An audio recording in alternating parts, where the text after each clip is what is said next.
What's up, everybody? This is going to be part two of, it's probably going to be a lot of parts if I'm being real here. So last night, I actually put out the first plank of my platform, which I've mentioned it. I'm going to mention it again. I've written an entire presidential platform, things I think can help the country. One second, I need to like just choose something. I just want to look at the trains. Wait, where are the trains? I'm sorry. I'm new to this game. I love it. I meant to go to the trains. I just want to show the trains. Oh, yeah, I think a scenario that could help. Anyways, I like trains quite a bit. I was really into them about a year ago. Was that a year ago? When was the? I can just literally just look at. I'm on the computer right now, which I'm going to be using as a tool for this video. When was East Palestine train derailment? So I'm not the only one looking that up. People wondering out there. February 3rd, 2023. 2323. Okay. So that's okay. I was going to be scared. Like, that's close to where I started my channel. Now my channel was 22222. I'm big numbers guy. Ignore that. Anyways, I was reading an article. I didn't even explain my interest in trains. So I got really interested in trains after that derailment. It might seem kind of dark, but people getting their lives really isn't why I got into it. I got into it because I wanted to look at a way to make freight rail more safe, more efficient, so it can never happen again. Because above all else, I'm a guy, I'm a black guy, I'm all that. Above all else, I'm an American and a concerned American. Because I don't believe anybody should have their air poisoned or their soil poisoned or their water poisoned through no fault of their own because of something like a train derailment. And there's a lot of train derailments. I wish train derailments would be a thing of the past. There's always going to be derailments, but if we could cut them way down. I think we could if the federal government. I've decided, by the way, this video's gonna be all over the place, but I'm gonna get all my information in. I don't write notes or anything. I just do this all the top of the dome. That's all I think about. All I think about is how to make this country better. Because this country's like my fucking child. I love this country. I don't know why I love this country, but it's just a neat place. It's so funny. All right, what country has a more interesting history than us? Like, we were one for one. Revolution, you got your country. You didn't have to fight no multiple revolutions, no prolonged bullshit. Just we won. And yeah, man, America's just the history of winners. That's just what I want to get back to.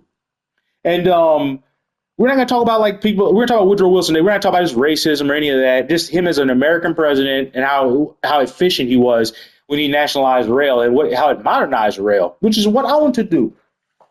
I want to be the Woodrow Wilson of the 21st century. I want to nationalize the nation's railroads, seize all of it, every single private company, but temporarily. I want to do that, seize it from them, modernize them, buy them some new trains, and this will create jobs. Man, you create jobs making the new paint, the artwork. Oh, it's called livery. I don't know how to say it. I don't want to sound like an idiot. But, people got people painting the trains, building the rail, upgrading the rail, modernizing the rail. And you do all that, you put the new brakes on, finally the new electric brakes, it stops the train at once instead of that is so outdated, man. Those brakes on these Palestine train were a disgrace. But we're going to read all of this article today on constitutionalcenter.org. I will leave the link in the description, of course. I'll never forget to do that. I have a really good memory. Because I want people to be informed like me. I want you to be passionate about rail, and I think we could modernize rail if we just nationalize it temporarily. The president comes in, nationalize it for a few years or whatever, and fix it up, modernize it, man, make it the state of the art fucking freight industry in the world. Not just freight. We need bullet trains. We need a train from LA to fucking New York, man. Shit like that. At least Vegas to LA. I want bullet trains like China has. China just broke the world record for speed in a fucking in a train. I want to do that. I want us to have public transportation that's robust and reliable and safe and modernized like China has. It's not fucking right.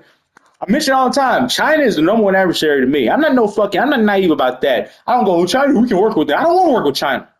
I want to crush China. And we can't do that until we modernize freight.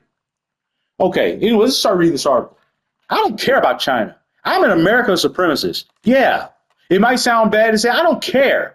I am an American exceptionalist. I think we're the best. We could be again. We're not going to be on Donnie Dumbass. He doesn't have ideas like this. He doesn't have the brain level like this. Trust me. One of the broadest acts of presidential power happened on this day in 1917 when President Woodrow Wilson issued an order for the federal government to nationalize the entire railroad system during World War I. And so that's what I'm talking about. It's not going to be like forever. The government will not be running the railroad for the rest of your lives. Just a few years to fix it up because there's no incentive for a private company to fix it up. They all they care about is making money. They won't spend money to fix it, but the federal government can. It'll be the investment by the taxpayers that'll pay off in the long run. You'll have fucking public transportation and beautiful trains, safe trains going through your neighborhoods. They won't derail very often, if at all. For several years, Congress and the Wilson administration had tried to intervene in the railroad industry's economic struggles. By 1916, there were critical problems with the railroad system. The empowerment of the Interstate Commerce Commission, ICC, a decade earlier to control shipping rates came about with the passage of the Hepburn Act. President Theodore Roosevelt, the father of the modern progressive movement, one of my heroes, championed, and great nature conservationist as well, championed the Hepburn Act, which gave the ICC, I want to release my top 10 presidents one day. I think it's going to be very interesting. You're going to see Republicans, Democrats, all that, which gave the ICC, someone might surprise you, gave the ICC power to regulate fair, just, and reasonable passenger and shipping rates charged by the railroads. Roosevelt succeeded despite heavy opposition from railroad interests, but that's what I'm talking about. You can succeed if you're like him. Dude did not fuck around, man. Teddy Roosevelt was a real man. They were afraid of him. But the rate caps later came back to make some railroad systems unprofitable through the next decade, forcing them into receivership. The railroad industry also saw the threat of a strike in 1916 as workers sought better conditions. Congress sought to head off the strike with the passage of the Adamson Act, which gave some unionized railway workers a standard 8-day work week. Excuse me, 8-day work week, 8-hour work day. I'm sorry, I hate reading. I love mind trails. I have ADHD. I can't read.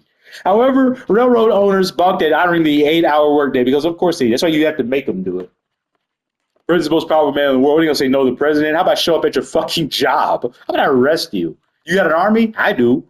The issue made it to the Supreme Court, where this is another thing. Who's afraid of the Supreme Court? Do they have an army that can enforce their laws? No? Who's the ultimate law enforcer in the land? Oh, that's the president. Fuck the Supreme Court. The Chief Justice Edward White wrote in Wilson versus New that a lower court erred in ruling the act unconstitutional because Congress had a power which inevitably resulted from its authority to protect interstate commerce. We're almost done. At the time, Congress passed the Army Appropriations Act of 1916, which granted the president the power to take over the nation's transportation. I need a bill like that. It needed during wartime conditions. I don't want war, though. How you get this in peacetime? I think I got pretty irrational. Man, we got to upgrade guys to beat China. That speaks to people's nationalist sentiment. Now, we can propagandize people like that. Not all propaganda is bad. Look at World War II. The railroad system of, never mind, I was going to get off on something. Let's just keep reading. Let's finish this. Let's finish the next 4 paragraphs and we'll talk. The railroad system faltered under heavy demands of wartime economy in 1917, resulting in materials being unable to be loaded on the shipped on the trains. On December 26, 1917, Wilson issued a declaration that he had nationalized the railroad system. Good. And he ordered Secretary of War Newton Baker to take possession of the railroads on December 28, 1917. Wilson appointed his son-in-law, Treasury Secretary William McAdoo, as administrator for the United States Rail Administration. During 1918, Congress passed an act that guaranteed that the railroad system would return to private control within 21 months of a peace treaty signed by the United States. That's what I'm talking about. There's going to be foresight, and I don't want the railroads forever. I don't want the president and the federal government to have control of the railroads. You just got to fix it up. Give me 2 years. The railways remain under federal control. Like I know I've said we were going to keep reading, but I mean, if you took this to the Supreme Court, why would you? Because I'm promising to give you your company back. It'll be in writing. It'll be binding, and you get your shit modernized for free, basically on the backs of taxpayers. So your business is going to be way more profitable. I don't think they would sue me. Why would you want to take me to the Supreme Court for that? Keep your business less profitable? No. The railways remained under federal control not only for the remainder of World War I, but until 1920. The federal government made considerable efforts to consolidate and streamline services under its legal monopoly. More than 100,000 railroad cars were built. That's what I'm talking about, jobs, man. Built using standardized designs, and an estimated $1 billion was invested in transportation systems. That's what I'm talking about, baby. But these days, we invest $2 billion. They did $1 billion infrastructure plan. Let's do $2 billion rail plan of taxpayer money. Invest that. We have the greatest trains in the fucking world. They'll damn near fly. Congress, last paragraph. Congress then needed to change the conditions that reverted controls of the railroads back to the private sector since the Senate didn't ratify peace treaties after World War I. The Transportation Act of 1920, also known as the Edge-Cummins Act, returned the railroad system to private owners, but expanded the powers of the ICC and established collective bargaining system. See, there you go. I'd give it all back, but I'm expanding my powers as well, the powers of the ICC or whatever the governing body is now that oversees the railroads and commerce. Interstate commerce. And then we're gonna do worker benefits. I talked about also in my first video. I'm not going over benefits again. That'll be in part 3. Actually, it'll be part like 6 because we got to talk about efficiency, safety, benefits. But yeah, I got a whole plan, baby. I haven't written any of it down. It just comes straight from my brain because I got ideas, baby. I am the ideas guy.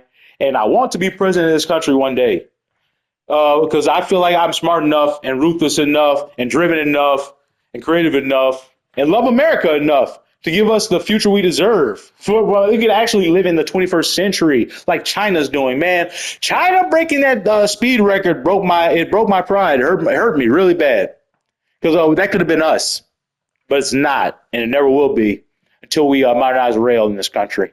All right, guys, I hope you learned something today. I hope you enjoyed this. And let me know what you think below about my plan. Just give me the railroads for 2 years, 24 months, fix them up, hire a bunch of fucking people, and then we invest $2 billion and we give it right back to the private sector. And then they can be more profitable than ever. Everybody wins. Tell me I'm not a fucking political genius.